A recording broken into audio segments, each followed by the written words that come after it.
लेने आओ रे, शिक्षा लेने आओ रे, शिक्षा लेने आओ रे, शिक्षा लेने आओ रे।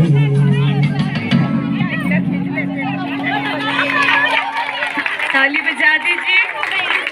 बहुत अच्छी शिक्षिका रही है, इतना तो जानते हैं ना, जानते हैं कि नहीं? तो इतना ही जान लेंगे तो पूरे प्रोग्राम में उनके बारे में सब कुछ जान लेंगे। तो यदि हम इतना ही जान लेंगे कि आज हम उनके 193rd बर्थडे को मनाने के लिए आए हुए हैं, तो उनके योगदान जो उन्होंने इस समाज के लिए किया है, बच्चों के लिए किया है, और जितने लोग आज हम आए हैं, हम सब के लिए उनका एक विशेष योगदान है। एक छोटी सी बात बताएंगे और उसके बाद हम बच्चों के द्वारा इस प्रोग्राम को शुरू करेंगे। स्कूल गए हैं आप सभी? हाँ? अच्छा, नहीं भी गए होंगे तो जब आप जैसे मैम आती है या सर आते तो हम खड़े होकर क्या बोलते हैं? गुड मॉर्निंग मैम या गुड मॉर्निंग सर। तो पहले ऐसा हुआ करता था कि सिर्फ सर ही हुआ करते थे। सुन रहे हैं आप? है यहाँ पर? जब माँ सावित्रीबाई फुले आई तो एक नया चीज जुड़ गई, वो है गुड मॉर्निंग मैम। पहले शिक्षिकाएं नहीं हुआ करती थी, पहले सिर्फ सर ही हुआ करते थे। तो पहले बच्चे सिर्फ यही बोलते थे, गुड मॉर्निंग। हाँ, उनके आने से, उनका एक योगदान देने से, उनका सहयोग से आज हम गुड मॉर्निंग मैम भी बोल पाते हैं।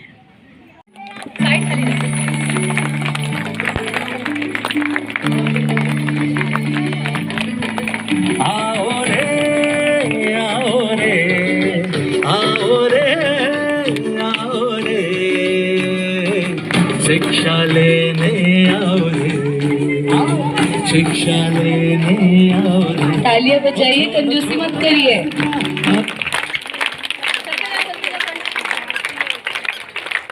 एक ऐसा अवसर जो भारत में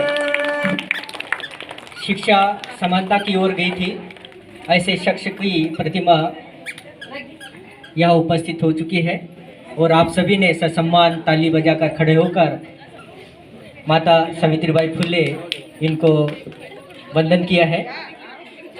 जोरदार तालियां बजा दीजिए और आप सभी अपने स्थानों पर अब बैठ सकते हैं। मूल्य की पूरी तरह से स्थापना हो। आइए समझते हैं कि हम सावित्रीबाई फुले की जयंती पर राष्ट्रीय शिक्षक दिवस क्यों बना रहे हैं। हम सभी जानते हैं कि शिक्षा एक व्यक्ति और पूरे देश के विकास के लिए सबसे बड़ी जरूरत है और शिक्षण की प्रक्रिया में शिक्षक का महत्व सर्वाधिक है। यह शिक्षक की जिम्मेदारी है कि वह न केवल बच्चों को शिक्षित करे बल्कि उनमें मानवीय मूल्य भी जगाए। यही मूल्य किसी व्यक्ति और देश के चरित्र का निर्माण करते हैं। यदि हम सावित्रीबाई फुले के कार्यों को देखें तो उनके जन्मदिन पर ही राष्ट्रीय शिक्षक दिवस मनाना उचित है। इसलिए आज हम सब यहाँ राष्ट्रीय शिक्षक दिवस का उत्सव बनाने के लिए इकट्ठा हुए हैं। आज के दिन हम सावित्रीबाई फुले सहित इस देश के सभी शिक्षकों के प्रति कृतज्ञता और आभार व्यक्त करते हैं। आज के दिन हमें यह भी याद रखना चाहिए कि इस देश में हजारों वर्षों से शिक्षा सभी के लिए उपलब्ध नहीं थी। केवल मुट्ठी भर विशेषज्ञता प्राप्त वर्ग के लोगों को ही शिक्षा का अधिकार था। बच्चे लोग सावित्रीबाई फुले इनके छायाचित्र पर पुष्प अर्पण कर रहे हैं और आप सभी खड़े होकर धन्य धन्य सम्मान प्रकट कर रहे हैं। जिसने ज्ञान की ज्योत जलाई, नारी को शिक्षित कर जिसने देश की आदि कौम जगाई, नारी को को शिक्षित कर जिसने देश की आई कौम जगाई, नारी की शिक्षा के हक में जिसने थी आवाज उठाई, हर नारी की बराबरी की जिसने पहले बात बताई। 3 जनवरी उस सावित्री का जन्मदिन आता है, 3 जनवरी उस सावित्री का जन्मदिन आता है। इस दिन को पूरा भारत शिक्षक दिवस मनाता है, इस दिन को पूरा भारत शिक्षक दिवस मनाता है।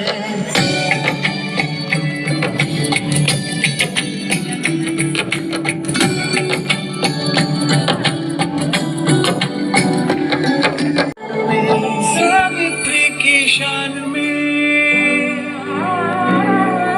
सावित्री की शान में,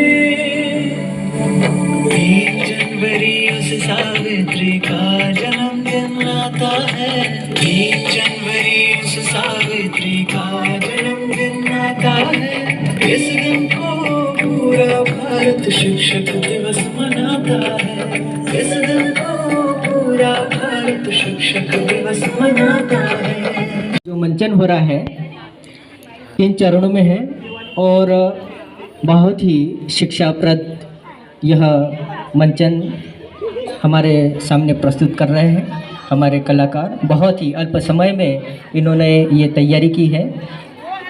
सावित्रीबाई फुले इनकी जो जिज्ञासा है ज्योतिबा फुले समझते हैं और ऐसी महिला जो पढ़ने के लिए बहुत आतुर है और वो पढ़ने लगती है, ये जिज्ञासा और सिर्फ यही नहीं रुकता है ये कारवा और ये दृढ़ संकल्पित होता है कि मेरी जैसी जो महिलाएं शिक्षा से वंचित है मैं उनको भी पढ़ने के लिए प्रेरित करूं और वो दृढ़ संकल्प सफलतापूर्वक पार पड़ता है। और ये जिज्ञासा दृढ़ संकल्प यही नहीं रुकता है और ये एक संगठित रूप लेता है जिसमें फातिमा शेख जैसी शिक्षिकाएं भी शामिल होती हैं। और ये कारवा हमारे बीच में हमारे नन्हे मुन्ने बच्चे लोग आप सभी के सामने प्रस्तुत करने जा रहे हैं। मैं अंग्रेजी के लिए साक्षी मैडम को आमंत्रित करता हूँ। तो आइए जोरदार ताली बजा देंगे प्यारे बच्चों के लिए और बच्चे इस नाटक को आरंभ करेंगे।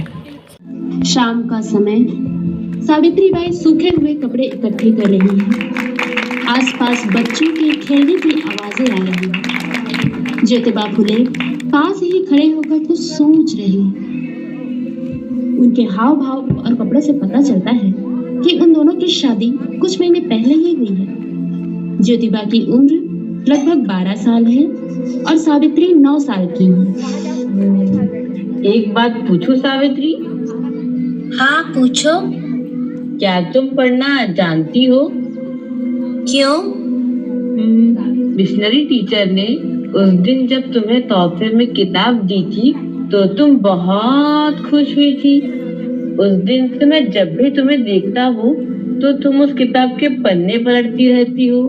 अगर तुम पढ़ना जानती हो तो पहले क्यों नहीं बताया? नहीं रे बाबा, मुझे सच में पढ़ना नहीं आता। सच में? पर जब तुम किताब हाथ में लेकर पन्ने पलटती हो तो बिल्कुल टीचर मैडम की तरह लगती हो। सच कहूँ, मुझे यह सब देखकर बहुत अच्छा लगता है। तुम्हें सच में अच्छा लगता है? हाँ, बहुत अच्छा लगता है। तुम्हें पढ़ने का मन करता है? हाँ करता है, पर सच में मुझे पढ़ना लिखना बिल्कुल भी नहीं आता। तुम पढ़ोगी? नहीं रे बाबा, माँ कहती है लड़कियों को पढ़ाई लिखाई नहीं करनी चाहिए, इससे भगवान नाराज हो जाते हैं। नहीं सावित्री, ऐसा कुछ नहीं होता। अगर मैं पढ़ सकता हूँ तो तुम भी पढ़ सकती हो। मेरे पढ़ने से भगवान नाराज नहीं होते तो तुम्हारे पढ़ने से भी भगवान नाराज नहीं होंगे। सच्ची? तो क्या मैं भी पढ़ सकती हूँ? लेकिन मैं कहाँ पढ़ूंगी और मुझे कौन पढ़ाएगा? तुम यही पढ़ोगी इसी घर में और तुम्हें मैं पढ़ाऊंगा। इतना अच्छा, तो फिर पढ़ाई शुरू करें। हाँ। अ आ ई ई। आ ई ई। 1 2 3 4। 1 2 3 4। A B C D। A B C D। Savitri की पढ़ाई शुरू हो गई। ज्योतिबा ने पूरी लगन से सावित्री को पढ़ाया। सावित्री ने भी सच्ची निष्ठा के साथ ज्योतिबा का साथ दिया। यह भारतीय इतिहास की पहली घटना थी जिसमें एक बहुजन पुरुष, जिसे भारतीय वर्ण व्यवस्था में शूद्र कहा जाता था, उसने अपनी जीवन संगिनी को शिक्षित किया। यह घटना आने वाले समय में एक नई सामाजिक क्रांति को जन्म देने वाली थी।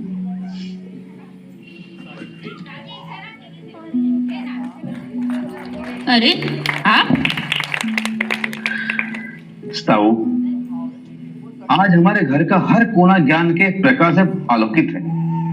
शिक्षा का यह प्रकाश जो हमारे मन के आंगन को प्रकाशित कर रहा है, मैं चाहता हूं यह प्रकाश सामाजिक कुरीतियों में जकड़ी हमारी मां बहनों के अंधकार को दूर करने में सहयोग करे। आज भी हमारी माताएं बहनें हजारों तरह की यातनाएं सह रही हैं। सामाजिक अत्याचार और क्रूरता के सामने असहाय होकर पशु की तरह जीवन व्यतीत कर रही है। यह सब देखकर बहुत बेचैन हो जाता हूँ सावित्री। मेरे मन में भी यही द्वंद चल रहा है ज्योतिबा। सामाजिक कुरीतियों के कारण ही हमारी माता और बहनें जानवरों के समान जीवन जीने लगी। बाल विवाह प्रथा, विधवा प्रथा और सती प्रथा जैसी कुरीतियां स्त्रियों के अस्तित्व को हर पल अपमानित करता रहा है। पर जाति और वर्ण व्यवस्था की कुरीतियों में जकड़ी समाज में हम मानवीय गरिमा कैसे कायम करें? कौन सी राह बनाए जहां हमारी बहनें शोषण? यही बात मुझे भी उलझन में डाल देती है। सच कह रही हो साहू। एक रास्ता है, शिक्षा का रास्ता। अगर हमारी माताओं बहनों को शिक्षित करें तो वे अपनी खोई मानवीय गरिमा पा सकती है, सदी से हो अपमान से मुक्ति पा सकती हैं। और शिक्षा के कारण ही ये अपने ऊपर लादी गई सड़ी गली मान्यताओं को ढो रही है। शोषण के इस कूप से निकलने का एक ही रास्ता है।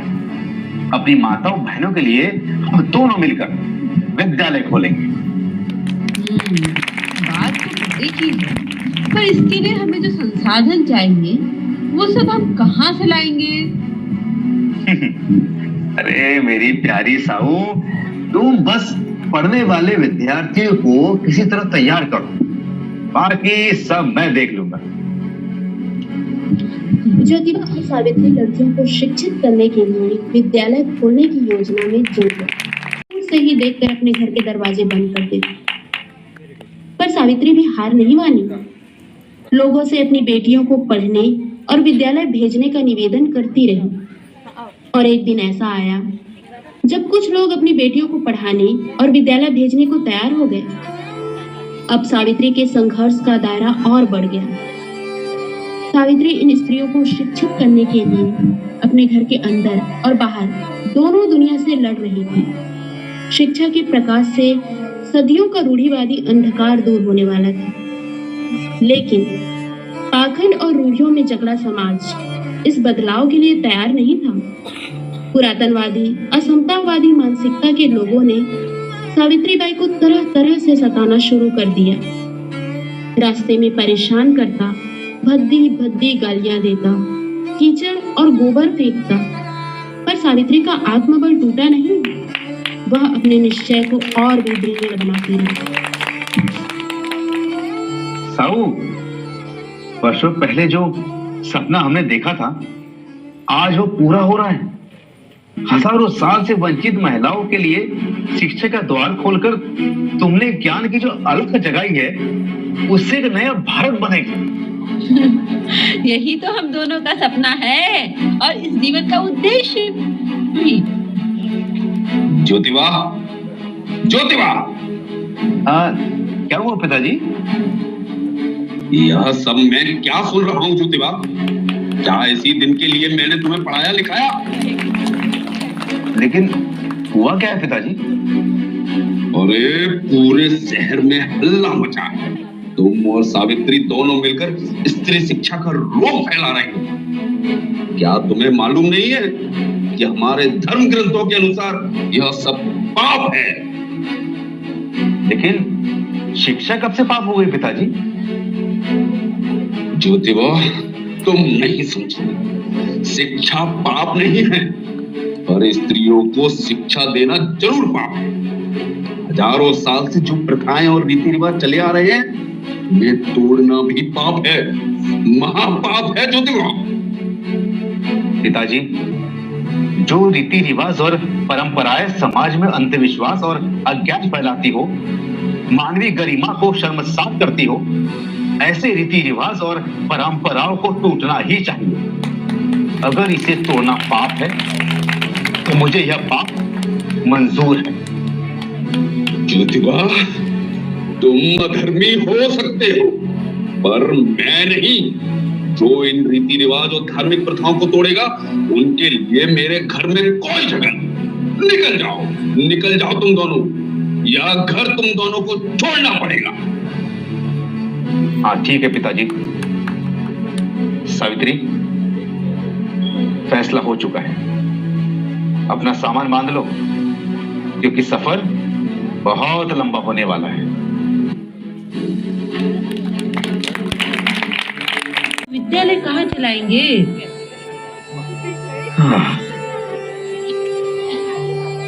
पता नहीं, बस इतना जानता हूं कि जब नदी पहाड़ से उतरती है तो रास्ते में हजारों रुकावटें आती हैं, पर वह नहीं रुकती, अपना रास्ता बनाते चलती है। साऊ, हम भी अब नहीं रुकेंगे। पर हमें अपनी मंजिल तक पहुंचने के लिए रास्ते की नहीं, एक ठिकाने की जरूरत है ज्योतिबा, जहाँ एक विद्यालय खोल सके। सही कह रही हो साऊ। ठीक है, पास में आयुष्मान का घर है, का पता मिले, वहीं किसी ठिकाने का पता मिलेगा।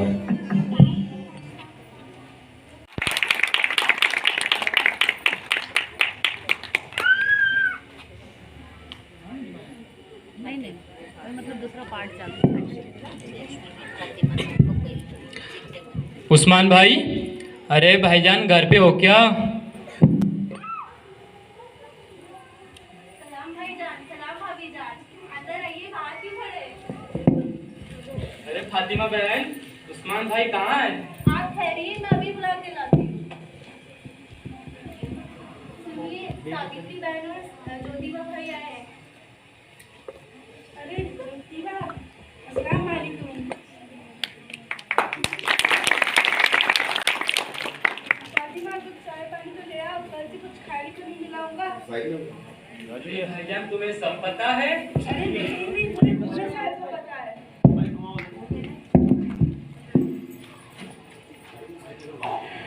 ये देखो, इसे पढ़ो।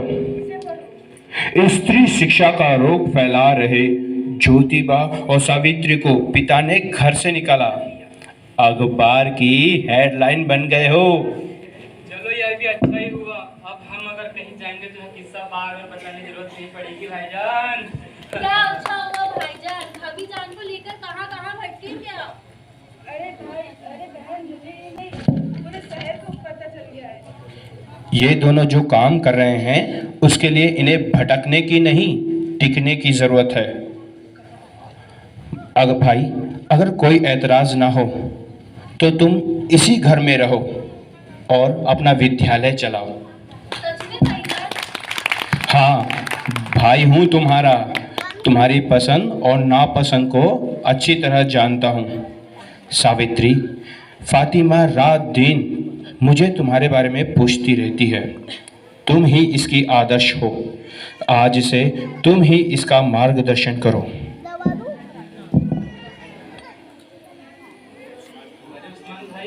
मैं आज बहुत धन्य हो गया आपकी बातें सुनकर। ज्योतिबा, समाज के लिए अच्छा काम करने वाले बहुत कम लोग होते हैं, लेकिन अच्छा काम करने वाले लोगों का साथ देने वालों की भी कोई कमी नहीं है। और मुझे विश्वास है तुम और सावित्री जो काम कर रहे हो उसे इतिहास कभी नज़रअंदाज नहीं कर पाएगा। ऐसे ही प्रयास से एक नया समाज बनेगा। इन्हीं प्रयासों से एक नया भारत बनेगा, आधुनिक भारत बनेगा, शिक्षित भारत बनेगा।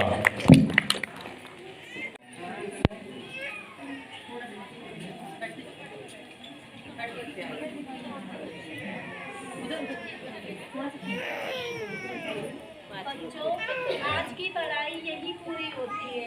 अब सावित्री मैडम आपको एक कविता सुनाएगी। आप उसे पीछे पीछे दोहराना। जाओ जाकर पढ़ो लिखो, जाओ जाकर पढ़ो लिखो, बनो आत्मनिर्भर, बनो आत्मनिर्भर, बनो मेहनती, बनो मेहनती, काम करो, ज्ञान और धन इकट्ठा करो, ज्ञान और धन इकट्ठा करो। ज्ञान के बिना सब खो जाता है, ज्ञान के बिना सब खो जाता है, ज्ञान के बिना हम जानवर बन जाते हैं, ज्ञान के बिना हम जानवर बन जाते हैं। इसलिए खाली ना बैठो, इसलिए खाली ना बैठो, जाओ जाकर शिक्षा लो, जाओ जाकर शिक्षा लो, तभी तो त्याग दिए गए लोगों के तभी त्याग दिए गए लोगों के दुखों का अंत करो। दुखों का अंत करो। तुम्हारे पास सीखने का सुनहरा मौका है, तुम्हारे पास सीखने का सुनहरा मौका है। जाओ जाकर पढ़ो लिखो। जाओ जाकर पढ़ो लिखो। ये ज़बरदस्त प्रस्तुति के लिए आप जोरदार तालियों से बच्चों का स्वागत करेंगे। और मैं पूरी टीम से निवेदन करूंगा कि वे मंच पर आ जाए।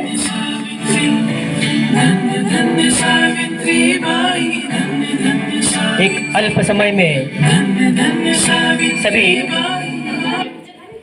जल्दी जल्दी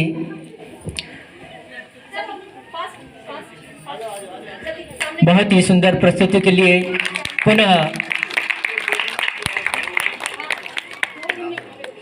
बहुत ही सुंदर प्रस्तुति जो है मात्र 2 दिन में इन्होंने आपके समक्ष प्रस्तुत किया है, क्योंकि 2 दिन का काम नहीं है। और बच्चों ने विशेषकर उनके जो लीडर हैं उन्होंने इस चीज़ को संभव करके दिखाया।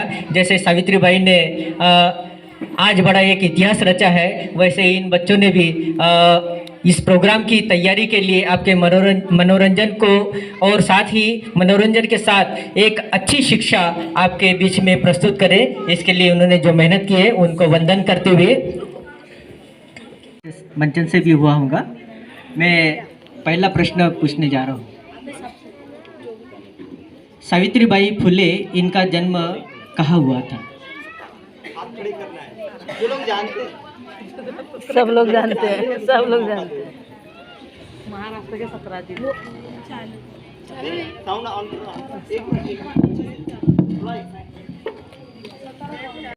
अब सर आपको हिंदी में बताएंगे, 2 मिनट सुन लीजिए। जिन्हें आंसर पता है जगह पे खड़े हो जाइएगा, फिर हम जवाब पूछेंगे। हिंदी में बता रहा हूँ मैं। सावित्रीबाई फुले और ज्योतिबा फुले ने पहला महिला स्कूल कब खोला था? फिर से सुनिएगा ध्यान से। सावित्रीबाई फुले और ज्योतिबा फुले ने पहला महिला स्कूल कब खोला था?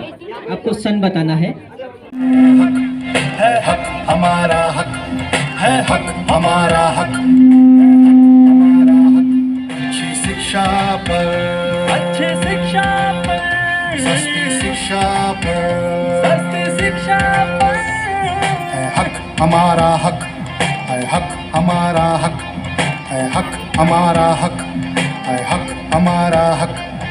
साहू ने जाना, बाबा ने माना, पेरियार ने पहचाना। पहचाना,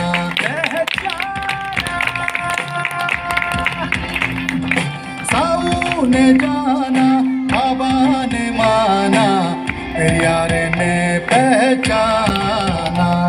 है हक हमारा हक, है हक हमारा हक, बच्चों को प्रोत्साहित करिए, ताली बजाइए जरा। हमारा हक।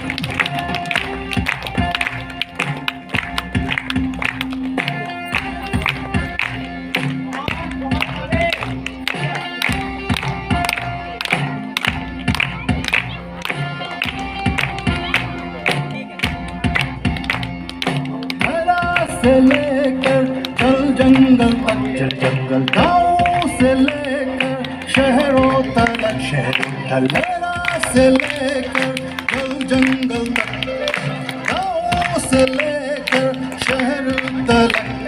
है हक हमारा हक, हमारा हक हमारा हक, हमारा हक हमारा हक, हमारा हक हमारा हक हमारा। बिशन आहाके सर और आयुष्मान संतोष जोदे सर, इन लोगों ने शिक्षा के क्षेत्र में बहुत बड़ा योगदान दिया है। कृपया आप तालियों से और खड़े होकर सम्मान जताएंगे इन तीनों महानुभाव जो शिक्षक है हमारे बीच में उपस्थित है। मैं अंग्रेजी के लिए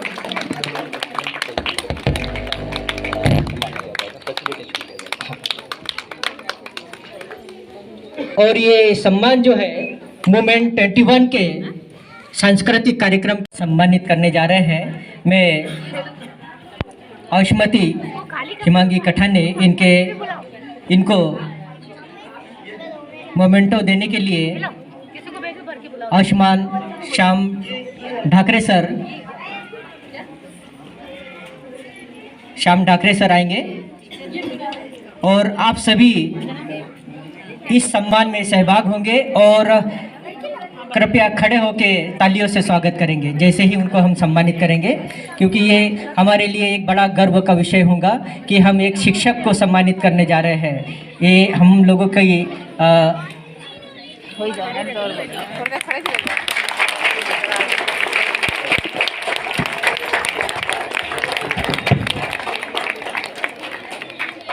और साथ ही आयुष्मती सुषमा महाजन ये भी है।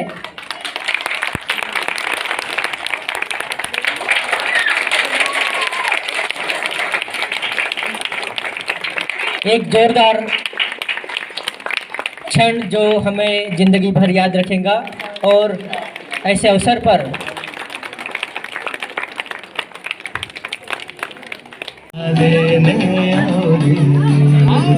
शिक्षा लेने शिक्षा लेने शिक्षा लेने